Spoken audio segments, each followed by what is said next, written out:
Dear church family, last Thursday, a committee of leading U.S. vaccine scientists recommended that the Food and Drug Administration, FDA, authorize the first COVID-19 vaccine for Americans. It comes as the U.S. sets chilling new records. Over 3,000 lives lost to COVID on the deadliest day yet. The endorsement paves the way for a final decision by the FDA. Members of this committee found that the benefits of the vaccine outweighed the risks for most people who have 16 years and older.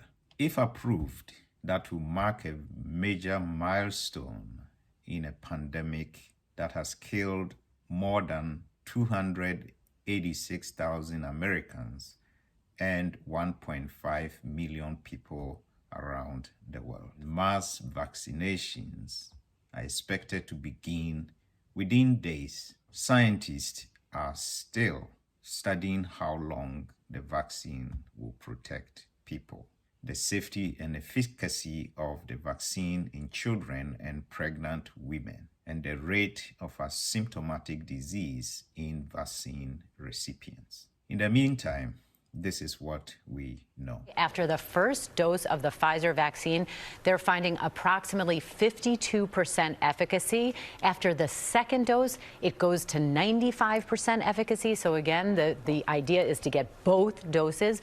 The immune response they've discovered begins as early as 10 days after the first dose, which is great. And subsets of populations, they're finding similar rates of efficacy in whites, blacks, Latinos, obese people, all important, all good news.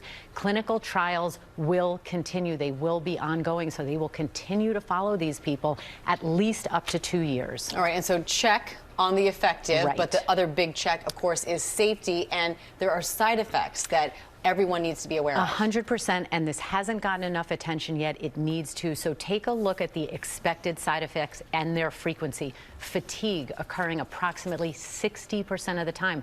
Muscle pain approximately 38% of the time. Joint pain around 20% of the time. Fever above 100.4 degrees approximately 15% of the time. And other systemic side effects, chills, nausea, diarrhea. Public health officials, epidemiologists, infectious disease officials saying people should plan and expect for these side effects if necessary. Take a day off from work. They are not toxicity of this vaccine. They are really the immune system responding. So we need to have people be aware of that. Yeah, important to remember. There are still more questions. If someone is vaccinated, can they still pass the virus on if they're exposed?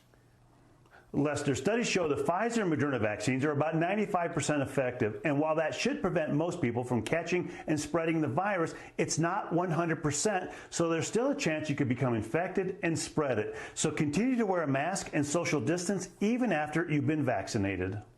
All right, our next one comes from Ann in New York, who wants to know, are there concerns if you have underlying health conditions? The Pfizer vaccine was tested on volunteers of different ages and races, as well as people with underlying conditions, including high blood pressure, diabetes, and obesity. Researchers found it was just as effective and safe for everyone. And finally, should I get the vaccine if I've already had COVID? I know there's been a lot of discussion about this. Well, right now, there are no official recommendations, but most experts say it's a good idea because they're not sure how protected you are after recovering. But we do know the vaccine will give you a high level of protection that could last for years. Although the vaccine is most likely to be approved by the FDA, it does not mean that immunity will start immediately. Therefore, let us continue to do all we can to prevent ourselves from being infected. May the Lord richly protect us as we fight this pandemic.